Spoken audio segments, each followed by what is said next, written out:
En la actualidad podemos ver una película, una serie o un noticiero en la palma de nuestra mano. Basta con sacar de la bolsa del pantalón nuestro teléfono celular o bien colocar la tablet o la laptop para disfrutar de algún programa desde cualquier lugar de esta ciudad. Cuando los primeros smartphones salieron al mercado, era común escuchar cierta renuencia sobre el uso de las nuevas tecnologías. Algunos incluso las veían como artefactos enajenadores. Sin embargo, no siempre fue así. Alguna vez, escuchar la radio, disfrutar de una película o ver la televisión obedecían a prácticas y lugares específicos. En el caso de este último avance tecnológico, la televisión, surgieron emociones encontradas. Para algunos era un símbolo del avance de la modernidad, para otros una afrenta demoníaca que podía perturbar las buenas costumbres de la sociedad. Lo anterior nos lleva a preguntarnos cómo llegó la televisión a Latinoamérica, qué emociones despertó su llegada entre la clase empresarial, política y religiosa, qué expectativas despertó entre aquellos ciudadanos deseosos de sentirse parte de la modernidad. Bueno, pues en el programa de esta tarde platicaremos de estos temas con Laura Camila Ramírez Bonilla, autora del libro La pantalla y la cruz, moral y catolicismo al arribo de la televisión, Bogotá y Ciudad de México, 1950-1965, publicado por el Colegio de México en una coedición con el Banco de la República de Colombia. Este es un libro que nos invita a pensar en las sincronías y discrepancias también entre el catolicismo, la moralización y la llegada de la televisión en la Ciudad de México y en Bogotá. Yo soy Álvaro Canseco y les doy la más cordial bienvenida a la Feria de los Libros, el programa radiofónico de la Filminería, en donde el libro solamente es el medio, el puente, el punto de partida para poder conversar sobre diferentes temas de importancia para el presente y en este caso sobre los medios de comunicación en su relación con los cambios políticos, religiosos y culturales de la sociedad.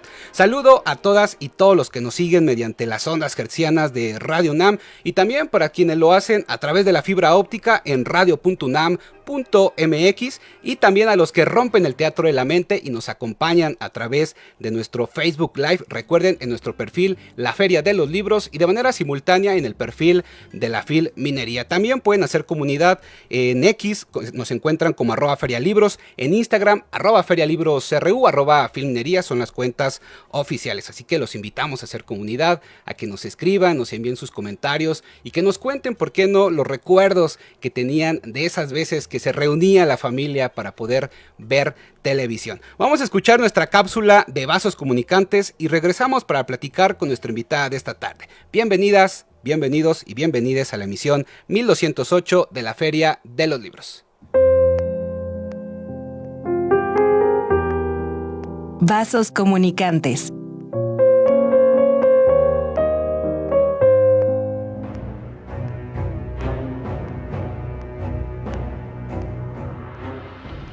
La idea de ir más allá ha acompañado a las comunidades científicas desde hace siglos.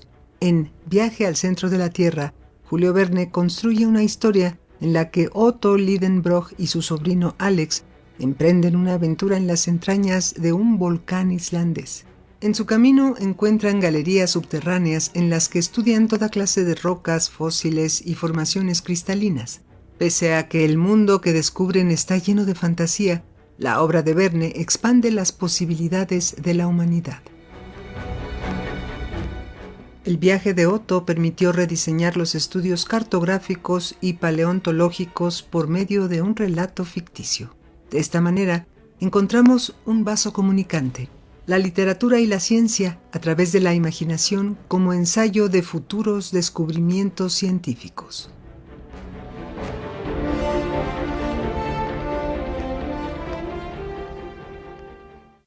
Este fue el vaso comunicante de la semana en la voz de Tessa Uribe. Y antes de ir con nuestra invitada de esta tarde, tenemos como cada semana libros de cortesías para todos ustedes. Tenemos un ejemplar de Las alteridades del falso autostop de Víctor M. Peralta. Esta es una cortesía de la Universidad Autónoma de la Ciudad de México.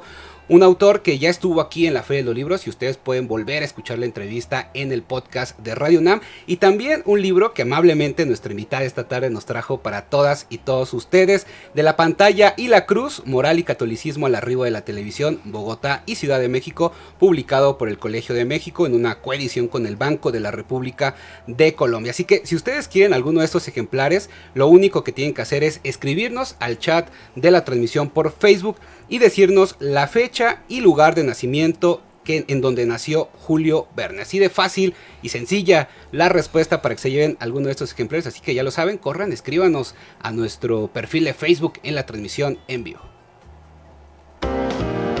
La Feria Internacional del Libro del Palacio de Minería te invita a formar parte de su grupo de becarios. Si eres estudiante universitario o recién egresado y tienes interés en el libro y la lectura, consulta la convocatoria en filminería.unam.mx.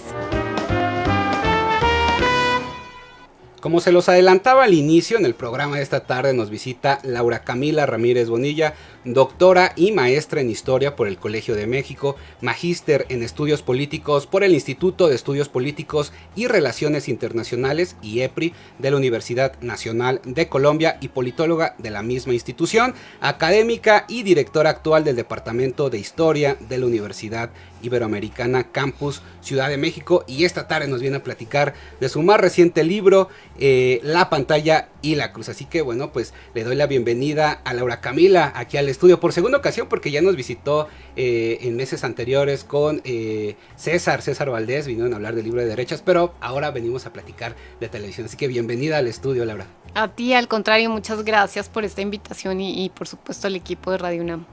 Oye, bueno, La Pantalla y la Cruz es un libro que se inscribe en uno de los ejes en los que te has especializado en tu trayectoria académica. Es resultado, además de tu tesis doctoral, pero también, creo yo, la culminación de muchas inquietudes profesionales, pero también personales. Así que, ¿qué te parece si para abrir la conversación le platicas al público que nos sigue esta tarde, pues un poco cómo nace este libro, cuáles fueron esas inquietudes que te llevaron a estudiar la televisión como un objeto histórico, en un escrutinio, una mirada histórica, y la relación que tuvo con la moralización y el catolicismo al arribo de estas dos ciudades?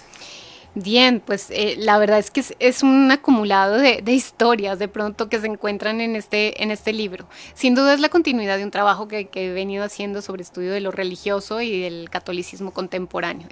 Digamos que se sostienen en toda la trayectoria, si se quiere así. Pero la televisión apareció un poco en la búsqueda de otros temas, de otras inquietudes académicas, personales, de al mismo tiempo de regresar a ciertos gustos que yo tenía por la imagen en movimiento, por el cine, que no pude canalizar en su momento quizá profesionalmente a nivel del pregrado, la licenciatura y los estudios que continué realizando en Colombia. Lo hablábamos hace un rato, la especialidad que ha significado también en Colombia estudiar la guerra y estudiar la paz. Y fue inevitable, siendo politóloga, dedicarme o poner un pie también en ese mundo académico tan dedicado a esa temática. Y cuando llegué a México a hacer el doctorado en el Colegio de México, realmente tomé la decisión de deslindarme, por lo menos por un tiempo, de esa temática y buscar otros horizontes que me permitieran un poquito explorar otras cosas y arrancar con otras inquietudes. Y ahí llegó la televisión y empecé a encontrarme la televisión en varias circunstancias, entre otras en algún seminario de vida cotidiana. Tuve la oportunidad de trabajar cosas de telenovelas mexicanas, las primeras telenovelas del 58, 59, por ahí en cine, títulos como Gutierritos, en fin, empezó la televisión un poco a sonar en varias circunstancias. Y al tiempo que trabajaba también lo religioso, empecé a encontrar la televisión en fuentes históricas que eran de raigambre religioso y católico en particular. Y bueno, ahí fue donde empezó a cruzarse esta historia. Y a ver, la televisión llega a Ciudad de México y Bogotá bajo un momento muy particular. De hecho, tú inscribes una temporalidad, 1950-1965. ¿Cuál es ese contexto nacional e internacional en el que va a surgir la televisión en estas dos ciudades, para que le cuentes al público que nos sigue esta tarde? Sí, yo creo que eso es bien interesante porque pareciera que este libro ofreciera un contraste y una comparación entre dos ciudades, y en realidad creo que lo que ofrece es un contrapunto. Es decir, no me interesó la comparación uno a uno como un efecto reflejo permanente, sino un diálogo un poco entre dos historias, que si bien no siempre se cruzaban, tenían varias similitudes, varias diferencias, y de repente estaban signadas, si se quiere así, por los antagonismos. ¿A qué me refiero? Bogotá en los años 50, y Bogotá y también de alguna forma, sí, también en ese caso me referiré a Colombia, tienen un sistema televisivo a partir de 1954 de carácter público, como un proyecto de Estado, y un gobierno de dictadura militar de Rojas Pinilla. En un contexto además de un Estado confesional, que se ratifica con la Constitución de 1886. Y con México tenemos casi que todo el escenario contrario, ¿no? Casi que es antagónico de principio. Un Estado laico reforzado en su laicidad después de la Constitución del 17, y de alguna forma un proyecto televisivo abocado al mundo comercial y privado, más cercano al modelo estadounidense. De modo que está basado en la diferencia, el contraste, si es que quisiéramos verlo así, estaba asignado por tener dos modelos completamente distintos. Por eso hablo más de contrapunto. En realidad es cómo van pasando las cosas, las mismas cosas, pretender ver los mismos procesos en contextos completamente diferentes. Y sin embargo, pues evidentemente, contexto global, común, de Guerra Fría, de primera fase de Guerra Fría, post de Segunda Guerra Mundial, todavía con una sociedad muy retraída en lo cultural, todavía muy contenida, todavía como un momento también muy conservador, de bisagra que rebota en los 60 en otra cosa completamente diferente, quizá más en lo que la historiografía ha llamado una guerra fría cultural, que también se juega en los primeros años, pero quizás se juega distinto. Con esos contextos amplios, desde el punto de vista de lo religioso, evidentemente pues está la etapa del preconcilio, esta iglesia que todavía trata de sostener varios discursos contra la modernidad, contra el liberalismo, contra la técnica, contra el materialismo, y de pronto se ve abocado con un mundo que le obliga a cambiar un poco de estrategia, que es al que llega en los 60 un poco con el Vaticano II. Y por supuesto, en términos mediáticos, es otro contexto también muy interesante. Ya tenemos cine, radio, televisión, prensa, jugando en un mismo ecosistema, digámoslo así. Y en realidad, lejos de pensar que cada uno estaba aislado, lo que tenemos es un conjunto de medios dialogando permanentemente y funcionando porque el otro existe y existió antes, o porque está apareciendo. Entonces, creo que es un momento bien particular de encuentros y desencuentros, de reacomodos en muchos sentidos. Y creo que este tema permite ver desde algo muy puntual, muy micro aparentemente, sí, esas otras variables desde donde podemos entender estos macro temas como la Guerra Fría, como la religiosidad, como el Vaticano II, o lo local clave como el desarrollismo, industrialización, modernización, en fin. Sí, yo también lo veo así, como una ventana de acceso para conocimiento de todo ese mundo que estaba moviéndose y transformándose en la década de los 50 y 60. Amigas y amigos, estamos platicando con Laura Camila Ramírez Bonilla sobre su libro La pantalla y la cruz. Vamos a escuchar un poco de música, pero no le muevan, no le cambien, porque seguimos con más aquí en la Feria de los Libros.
Esto que escucharon es Family Tree de la cantante, compositora y productora estadounidense Hayden Silas, mejor conocida como Ethel Kine, una canción que a través de la melancólica voz de Ethel nos transporta a una atmósfera pues de conflicto, de trauma, de redención familiar, atravesado evidentemente por lo religioso y la religión, un fondo muy ad hoc, un fondo aural muy ad hoc con el libro del cual estamos platicando esta tarde. Laura, yo quisiera recuperar, a propósito de la familia, que además la familia juega un papel importante en la letra de esta canción, quisiera recuperar una de las preguntas que están presentes en los primeros capítulos de tu libro para traerle esta conversación. ¿Cuáles fueron esas trayectorias que siguieron las posturas eclesiásticas y las estrategias de moralización frente al surgimiento de la televisión? Bien, a ver, yo creo que sí hay una trayectoria en todo el proceso, es decir, no hay la misma reacción en este tiempo que yo estudio, que es 1950, 1965, porque el corte, 1950 es la llegada de la televisión a México, digamos, es caprichoso el año, en realidad todo el primer capítulo casi que se detiene en todo lo que pasa antes de que llegue la televisión en realidad, en los dos países, en Colombia en el 54 y en el 65 cierra con la promulgación del Vaticano II. Y en ese arco temporal, digámoslo así, hay un... Que es corto realmente, son solo 15 años, es increíble cómo cambia de alguna forma el modo como el mundo católico está observando la llegada de un medio de comunicación y cómo pasa de la desconfianza, del recelo, de la duda, de decir, bueno, esto es un arma de doble filo, ¿no? Al tiempo que nos está ofreciendo una cantidad de posibilidades, también nos puede meter en riesgos, es peligroso, hay que verlo con cierta distancia. Y de cómo se convierten de pronto en un espacio de exploración nuevo, el que hay que entender, que hay que tratar de leer de alguna manera para no quedarse un poco atrás, a convertirse en una suerte de apostolado. Es decir, es claro que los medios de comunicación se terminan convirtiendo en el Vaticano II en un eje temático fundamental. De ahí el decreto Intermirifica que sale del 63, producto de las discusiones del Vaticano. Hay un grupo especial en el Vaticano II dedicado a pensar el tema y a partir de entonces habla de medios de comunicación social y la profesionalización misma de quienes se dedican desde la Iglesia a trabajar con los medios. De modo que sí, hay también unas variantes muy interesantes que bueno, pasan por las campañas de moralización, por los códigos para regular la forma como veíamos la televisión, los intentos de censura, las clasificaciones morales que tratan de simular un poco lo que se hacía con el cine, pero se cae rápidamente porque la televisión funciona muy distinto, hasta de pronto tener universidades ofreciendo carreras de comunicación, y pensando cómo me meto a este tema de verdad desde adentro y entendiendo mejor de qué se trata para saber cómo puedo aprovecharlo. Hay que decir que este libro tiene un gran trabajo metodológico y de investigación, es un trabajo hemerográfico espectacular. Y en contraste, bueno, trabajas con muchas revistas, con prensa, y me gustaría que le platicaras al público, porque eso es interesante, algún ejemplo que se te venga a la mente, de esas formas en las que la publicidad muestra precisamente esas estrategias de moralización frente a la televisión, porque debiste encontrar cosas, y bueno, aquí en el libro están, pero también muchas supongo quedaron fuera, cosas interesantísimas sobre cómo se relacionaba la prensa respecto a este aparato.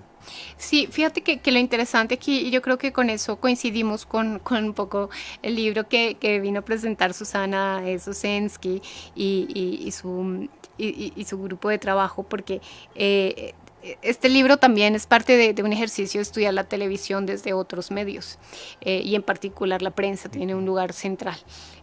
Por eso insisto en la conexión que tienen los medios de comunicación, tanto en su contexto como objeto de estudio, como también fuentes documentales.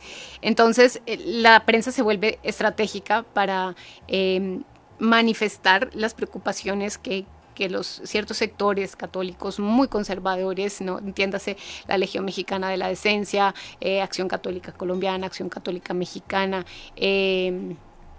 tenían sobre la forma, bueno, obviamente la campaña de de Moralización del Ambiente en México, que aparece en 1951 y crea una comisión justamente especializada en temas de moralización.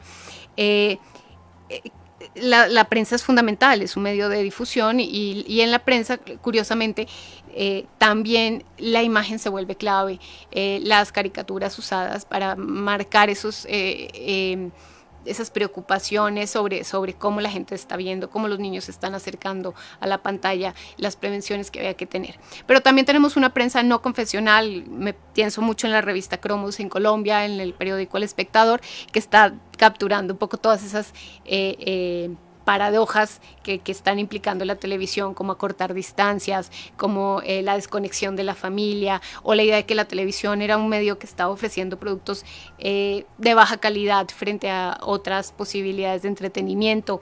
En fin, incluso esta visión un poco más picaresca de que había una inmoralidad en la pantalla y que era muy frecuentada por el mundo masculino y que era una forma de capturar la atención de ellos frente a una familia o una mujer que se enfurecía frente a esas circunstancias. Eso entre otras. La publicidad creo que es otro ejercicio también muy interesante de análisis, que está mostrando un modo particular de ver la televisión, la familia en casa frente a la tele, la familia nuclear, aparte de todo, reunida ante el televisor, cuando sabemos, y lo que un poco permite el ejercicio de trabajo con las encuestas y con las entrevistas, es que y bueno, viendo los testimonios, es que la forma de ver televisión no fue doméstica en los primeros años, que difícilmente fue así porque era difícil adquirir un aparato televisivo, y al mismo tiempo se propiciaron espacios colectivos públicos y semipúblicos que facilitaban otro tipo de sociabilidades, y esa televisión que se estaba viendo en las vecindades, que se estaba viendo en las tiendas, en los aparadores, en las cafeterías, era poco retratada en la publicidad. La publicidad estaba pensando que solamente estábamos sentados en la sala viendo la tele, cosa falsa, digamos, en una proporción importante. Y sin embargo fue la imagen que desde la televisión de laboratorio de los años 20, 30 se pensó para ese medio se pensó para que se fuera a la casa. Desde que estaba en el laboratorio, la imagen que había de él era la casa, era el lugar ideal para ese medio, a diferencia de otros, y por eso creo que también hay unas conexiones y desconexiones entre el deber ser y la realidad que hacen muy interesante este tema.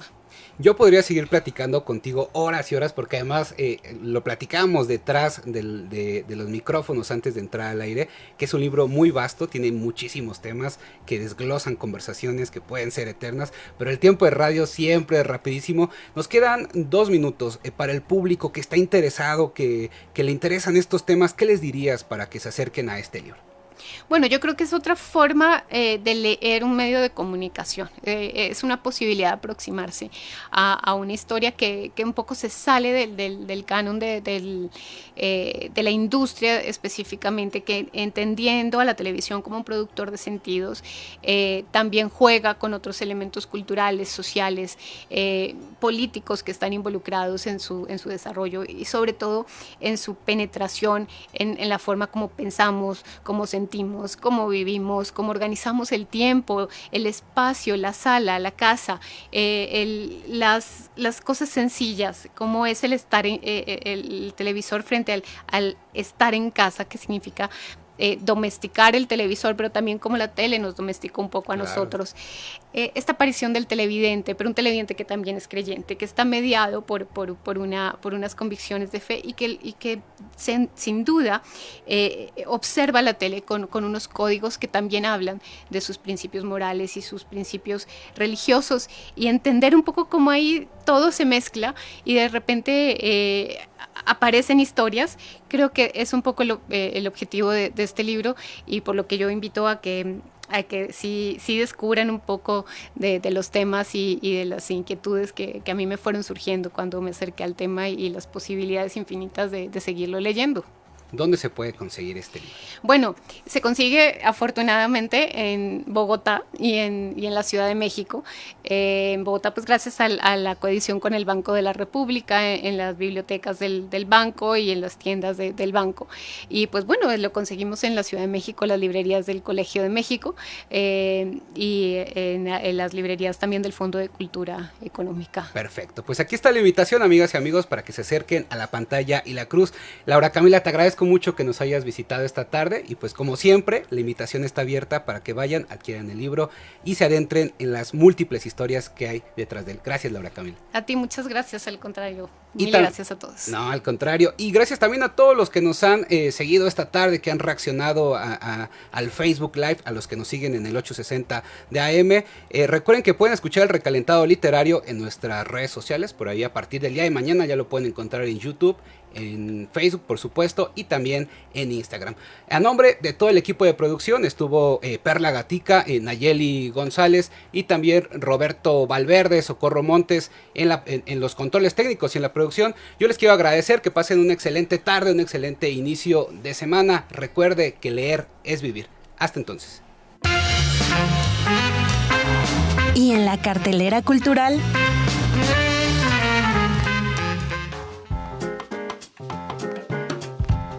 asiste a la presentación editorial Nuestras Madres de Gema Ruiz Palá, organizada por la Cafebrería El Péndulo y Consoni. La cita es el martes 25 de noviembre a las 18 horas en Avenida Álvaro Obregón 86, Roma Norte, Cuauhtémoc. Entrada libre. No te pierdas la firma de libros con el autor e ilustrador Antonio Lorente, que se llevará a cabo el 27 de noviembre a las 16 horas en la librería Gandhi Lomas, ubicada en Avenida de las Palmas 840, Lomas de Chapultepec, segunda sección, Miguel Hidalgo. Entrada libre, cupo limitado. El Centro Cultural José Martí te invita a la función de teatro Drácula en Chilangolandia, una adaptación del texto Drácula de Héctor Dupuy. Te esperan este 28 de noviembre a las 19:30 horas en Doctor Mora número 1, Centro Histórico, Ciudad de México. Entrada libre sin registro previo.